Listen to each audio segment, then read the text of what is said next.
Welcome to the Liberty Show. I'm Manuel Carlos. Tonight, Anti-Oligarchy is joining us, and Ron Senkush. How you doing, guys? Hello. Right. Well, we had a meeting not too long ago. We have, if you remember, we've mentioned before on the Liberty Show that we do a meetup of the Libertarian Party, and we run this about once a month or so. And so occasionally we have guests that show up that find us online, and they're there because they want to make a difference. They know the existing system isn't working. So we had a guest recently show up, and it was kind of funny. He came there, and we're not making fun of him, but this is just to illustrate a point. He found us on Meetup. He knows the two-party system is corrupt. He doesn't like the way the country's going. He thinks that we're really close to an economic meltdown. So he wants to get involved on some level, doesn't know how to do it. He sat down and said that he's 110% libertarian, and he thought we were there to promote the Republican candidates. You guys want to talk about that common misperception that we have out there, that the libertarian term has been maybe hijacked, and people don't know that there's an actual political party that's libertarian? You guys want to comment on that? Yeah, there are a lot of avenues that people can take. A lot of ways to get active and to try to do things. There's Tea Party groups that are doing things. There's the old political parties, of course. There are all kinds of special interest groups. There's lots of ways and places to get connected and get involved. This happens to be an actual political party. We have candidates. We run. We participate in elections. We try to win and influence policy through the actual political arm. There's plenty of room for every level of people who want to get involved to do other things, right? And but sometimes people get confused a little bit about what is what and what is where, right? Mm-hmm. And so I think that's just what happened with this gentleman. I mean, I'm not sure that he even really knew that we were actually a real political party. I think what happened really is just that the confusion amongst terms, and this just shows you people aren't aware of what libertarian means. And you mentioned that it was a term that was hijacked. I kind of like that idea because I think that's what's going on. You have, in this case, a Republican Party who has taken the term libertarian and is trying to hijack it, and I think in a way that is successful in some areas, because this gentleman proved that. I mean, he was thinking, I think he was thinking that we were some kind of offshoot of a Republican Party, when in reality, we are our own political party.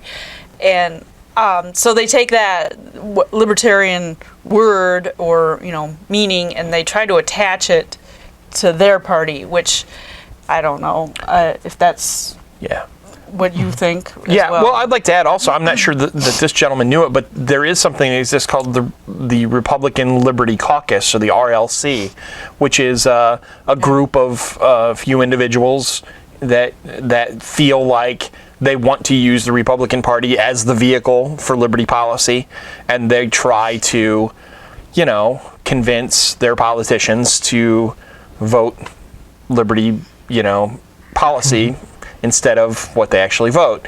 Largely unsuccessful. And then the battle kind of rages a little bit. It's a sort of a friendly, but not so friendly battle at times, because a lot of those people and libertarians are pretty like-minded, at least for policy, but they do not agree on the avenue or the vehicle to get there, right? So, they'll be like, well, you guys are wasting your time, and we'll be like, well, you're wasting your time. It's sad because we really want the same policy, but again, who's right, who's wrong? We think we're right over here, they think they're right over there. Who's really right is that our policy is correct. But, like any time you get human beings together, there's disagreement on how you carry that out, or the best way to carry it out. Well, what is the advantage then of the Libertarian Party? I mean, we're involved because we think that there is some kind of advantage over trying to work in the Republican. What would be some of the advantages a lot of people don't see? For me, the obvious advantage is I just don't believe you can put pressure on an organization from the inside, particularly as a minority. So in other words, if you go into an organization with 10 or 15% of its membership and you try to say, well, hey guys, look, you need to change all these policies to go this way, and you're only 10 or 15% of it, you're going to be completely shut up and shut out and marginalized. And they're going to say, thanks for coming, pat you on the head, and move on with what the 80% wants to do. Right. And then also put pressure on you to vote the way they're going to vote anyway. And well, here's support our their candidates. Yeah. Right? Yeah. Whereas I believe when you're outside of that system, even though the odds are against you, it's your only chance to actually put pressure or influence on the system, because the more votes we can get, the more they view us as problematic or as votes that they need to covet. And so the more that they have to change their strategy to adapt to us. And some of that strategy might be adopting liberty policy. So even if we can't win an election, if the threat of us taking those votes away makes them change some or all of their policies our direction, those are small victories. Small victories lead to larger victories. Sometimes you have to eat the elephant one bite at a time. And so when you're as small as we are, sadly, you have to look for ways that you can, impact. And putting the pressure from the outside is the only way we'll have any impact, even a chance, in my humble opinion, is an impact. Because when you're inside, with those small of numbers, again, it's look what they did to the Ron Paul folks, and he had probably a larger percentage than 10 or 15%. Yeah. In some cases, he had numbers 40% or so in some of these primaries and caucuses, and still they were marginalized, shut out, shut up. And you guys saw it firsthand. Yeah. Yeah, we did. Right? Yeah, we were some of them. Now there's a disconnect, maybe not a disconnect, but there's a difference between the Republican voters, let's say even Democrat voters, what they believe in and what they think their party stands for, and then what the leadership actually does too. So you could have a lot of people that are for liberty issues, and they're just getting lip service from the career politicians, and there's really two different agendas there. Although the career politicians will say, I'm for this policy, Sure. that policy, and people will vote for them, when they have no intention of doing that, because they're getting, they believe in big government, but just their own brand of government. Yeah, that point gives me some hope, because right now you're seeing that the largest percentage of independent voters that's ever existed.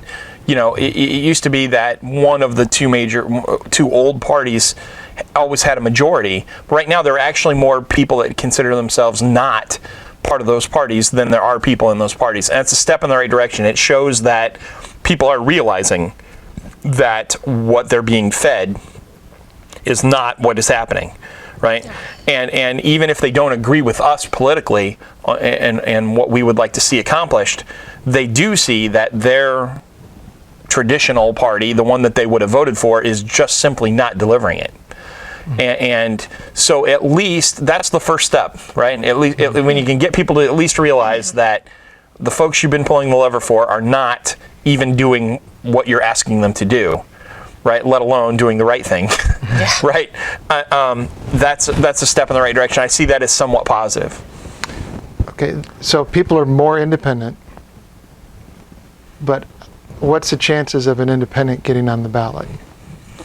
Well, it depends on what ballot, but they're different. Each state has its own election law, and then there's federal election law for federal candidates, and so those have all been written by who? Democrats and Republicans. Exactly, and so they're written to give them an advantage. It's very hard to break in as a third party. We may have talked about it in other Liberty shows, but to recap, or if you haven't seen those shows, in Indiana where we filmed the show. In order for a third party to get on the ballot, you have to first have a Secretary of State candidate that gets at least 2% of the popular vote in the election, which is very strange and odd. Yeah. To pick an election like Secretary of State and say this is the benchmark, to see how you're doing. Most people don't even know what the Secretary of State does, let alone care about who the candidates, or even know who he is, who or she, for that matter. So it's really strange. But if you can get and to get to that point, you have to get petitions signed, and that's a statewide race, which means in every county in the state, you have to get enough signatures, which I believe is 2% of the total votes cast in that county for that office in the previous election. So let's round it off and say if there were 1,000, you'd need 200 signatures? Is the math right? Is that 2% of? No, you need 20. 20. You need 20. So for every 1,000, you would need 20 signatures in each county. Each county, right, across Indiana. That leads me into something we were talking about earlier.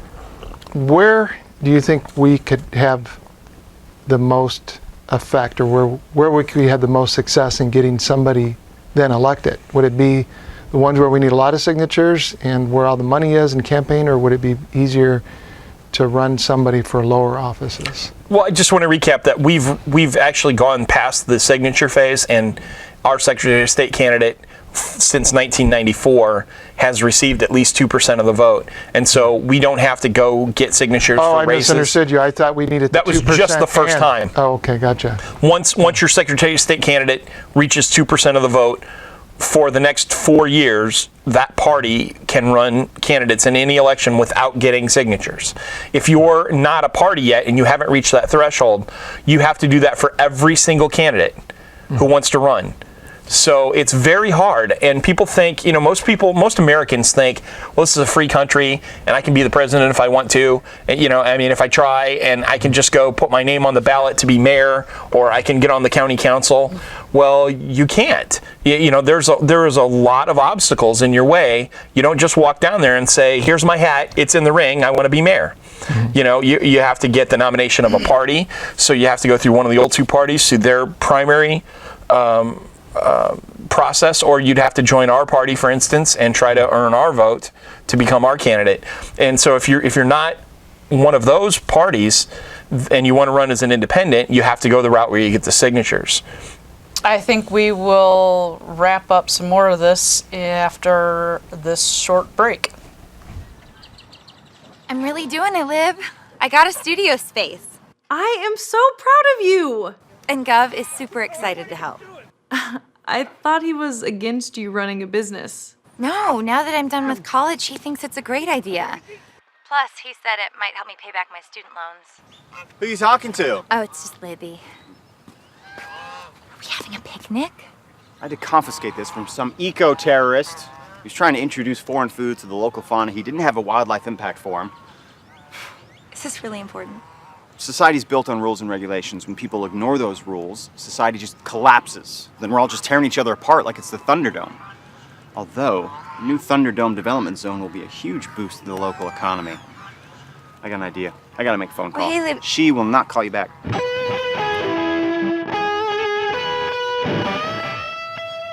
Hey, Space Cadet, pass me that rag.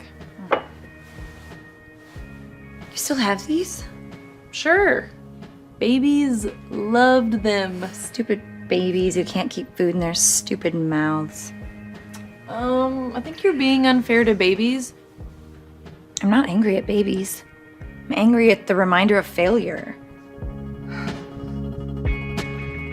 Isn't this great? I can't make these fast enough. Everyone loves my bibs. How exciting! I love small business. Not as much as big business, but still. Hey, I got you something. You did? Mm-hmm. What is it? Ta-da! It's what every business needs. Oh, thanks. You're welcome. Hey, I can't do lunch tomorrow. I'm totally swamped with orders. And Libby and I are going to take a stab at optimizing my Etsy page. Did you say Libby? I've been researching SEO stuff and making some design tweaks on her site. It's going super well. Wait, she's not working for you, is she? Yeah, she's really good at The dorky stuff that's boring. Analytics suggest that the pink bibs are doing better than the blue bibs by 35%. See? Look, the last thing I want to do is tell somebody else what to do. Go away. I'm just a little concerned. I mean, are you ready for this? Hiring another employee, that's a really big step. She's already been freelancing for me. Wait, have you been paying her? Yeah, a little bit. Oh boy, okay. Well, it's a good thing I'm here, huh? Now that I know Libby is working for you, well, it's my moral responsibility to protect her. Thanks, I guess, for caring, but I don't have to worry about Alexis. Key into this? Wait, what are you protecting her from? I'm protecting her from you, her employer. It's just a small business. It's not a big deal. It's not a big deal? Yeah. Is child labor not a big deal? What if poisonous, toxic chemicals in these bibs make Libby more incoherent than she already is? Is that not a big deal? Alexis, businesses are dangerous. I mean, I'm talking marijuana level dangerous. And all these rules have been put into place to protect workers and consumers. So if you want to hire Libby, you're going to need to comply. I don't know if I can afford this. Maybe I can't hire you. Kind of sounds like you just protected me out of a job.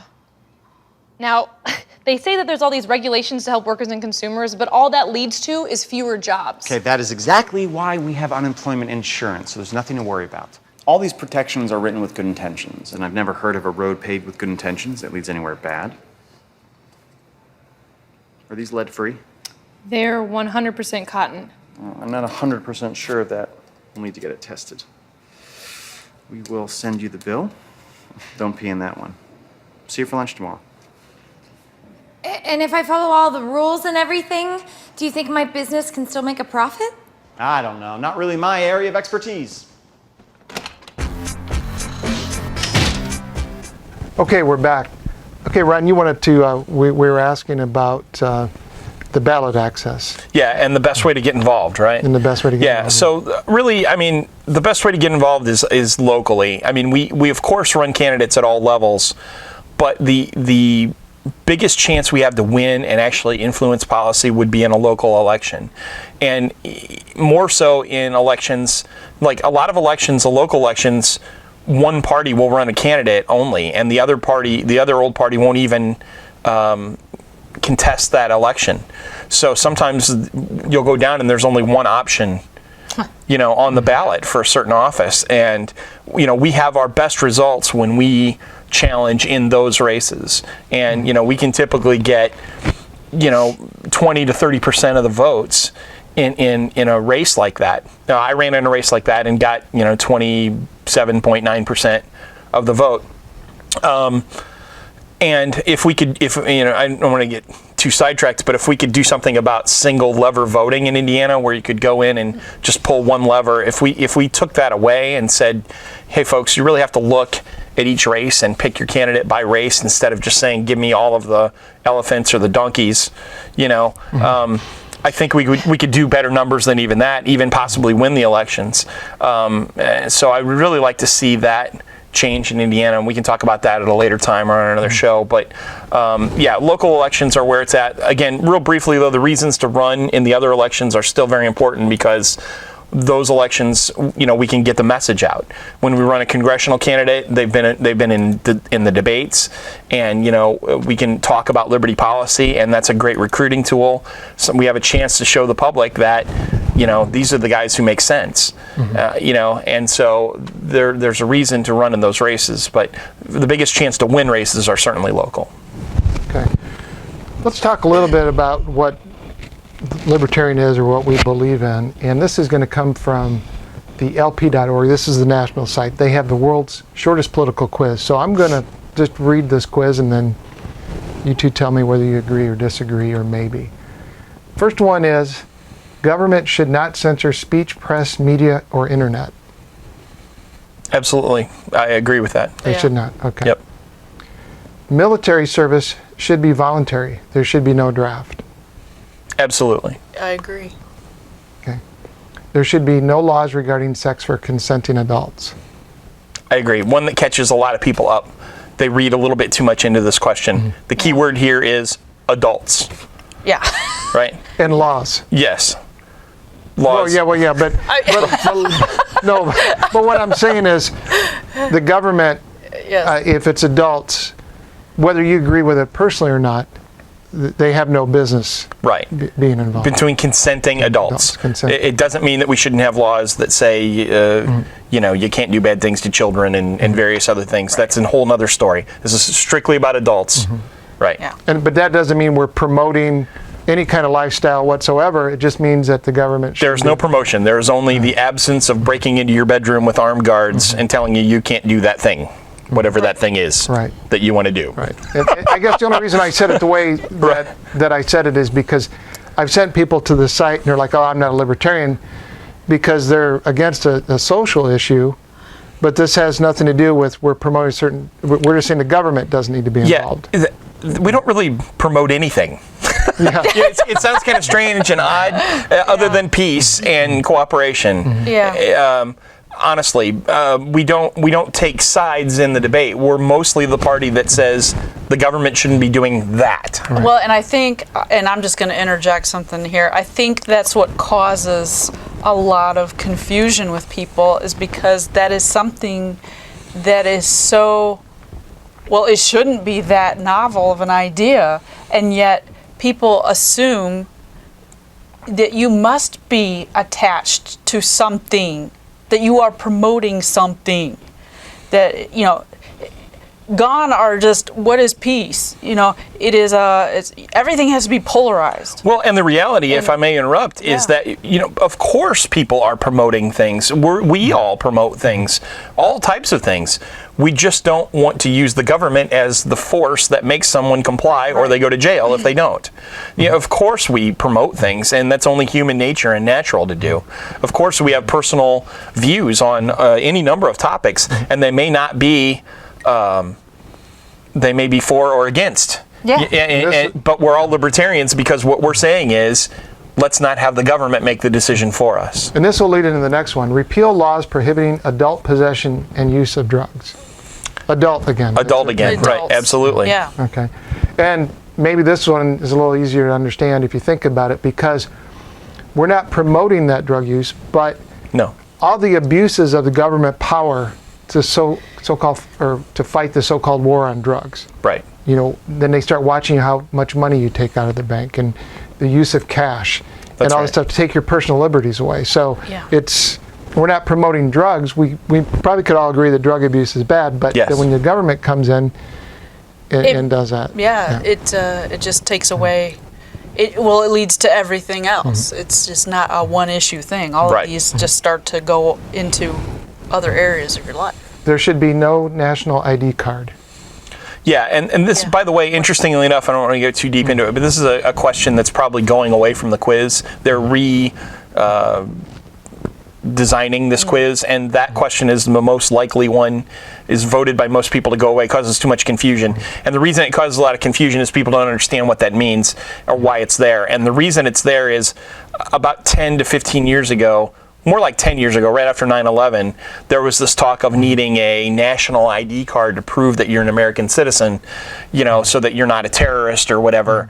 And it's just another way of the government tracking you and keeping tabs on what you're doing. And then, so there was this backlash from the Liberty people of saying, look, we don't need a national level ID card. This doesn't mean the state issued ID or whatever. We're saying the federal government has no authority or means or reason to make you carry an identification card at the national level.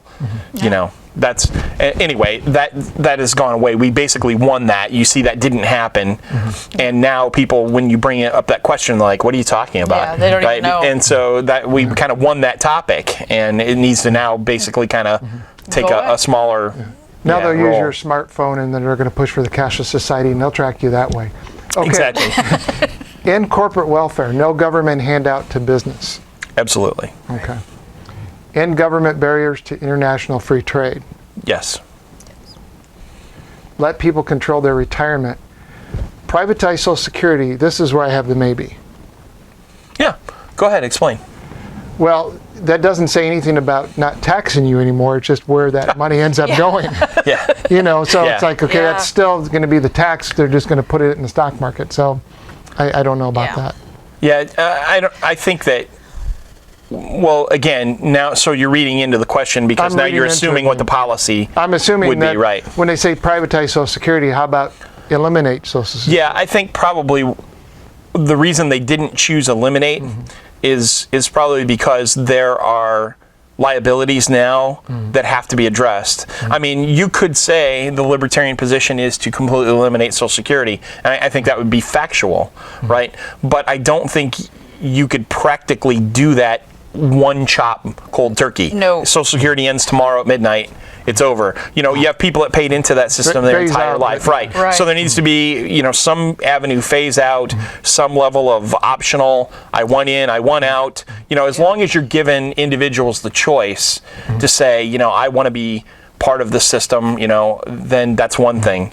But so anyway, I just kind of want to expand on that a little bit. That that's another thing that people sometimes fear. Oh my God! If the libertarians get in charge, they'll just Chop everything They'll just whack off. this thing at Yeah. effective 12:01 a.m. of their first day in office, and the entire nation will be plunged into chaos. We just can't. We simply just can't do that. But we can move towards Well, and fixing these policies. again, sadly, the majority of people feel that that's what a libertarian would do. Right. And that's why we're having this discussion. It's not a matter of ripping out the tablecloth from under you. Exactly. How are we doing on time? 9:27. Okay. Well, you can read the rest of the survey. Go to lp.org and you can take the quiz yourself and see where you fall into that. But we wanted to bring up our potential presidential candidate, and let's talk about Gary Johnson. Yeah. So the old two parties are in the spotlight a lot with their wacky doodle candidates, from Bernie Sanders to Donald Trump and everything, every bus stop in between. And so, but you don't hear anything about our candidate or any candidate for any other office. And part of that is because we don't actually select our candidate until the spring of 2016 at our national convention, which is held in Orlando this year. But people can declare themselves seeking that office if they wish. But the act of doing so requires filing of federal papers and reporting various things like donations and income and all manner of things that most people probably don't want to do in this calendar year. And I believe that's why Gary Johnson has not officially said I'm a candidate, because he doesn't want to be burdened with that mess. And frankly, I don't blame him. I don't think anyone should. But anyway, there'll be a handful of other people seeking our presidential nomination, but frankly, Gary is the only one with a resume to suggest they can actually do the job. So anyway, Gary, for those of you who don't know, was a governor of New Mexico, two-term governor there. He was elected as a Republican because he ran as a Republican, even though he's governed and is intellectually a libertarian, in a state that was heavily Democratic. So not only did he win an election as a Republican in a heavy Democrat state, he was re-elected because they thought he did such a great job. And he took a state that was running a deficit, turned it into a surplus in 8 years. His other major claim to fame is they called him Governor Veto, because he thinks he might hold the Guinness Book of World's Record for most vetoes of a governor over 8 terms. And essentially, they wanted everything under the sun, and he said, no, we're not going to expand the government in that way. We're not going to do that. Kind of like a grumpy cat meme or That's something. right. Yeah. We want this. What about government doing? No. And he's in the lawsuit to sue the Presidential Debate Commission. Right. There's four parties joined together to form the lawsuit. Jill Stein, who was the Green Party presidential candidate the last time around, Gary Johnson, who of course was our candidate, and the two parties themselves, the National Libertarian Party and the Green Party, filed a joint lawsuit essentially saying that the Presidential Commission on Debates has a monopoly over the debate process. And so they filed an antitrust suit to see if they can break up that monopoly or get in. And for those of you who don't know, the presidential debates used to be ran by the League of Women Voters, who was an independent organization. When Ross Perot ran for office, he was allowed into the debates. The Democrats and Republicans couldn't stand it, didn't want him in the debates, and decided that they would never work with the League of Voters anymore moving forward. And I'm sorry I have to cut you short. It's okay. We're out of time. So we'll see you next time on The Liberty Show. I'm Thanks. Manuel Carlos, Anti-Oligarchy, Ron Sinkush. Thanks for watching.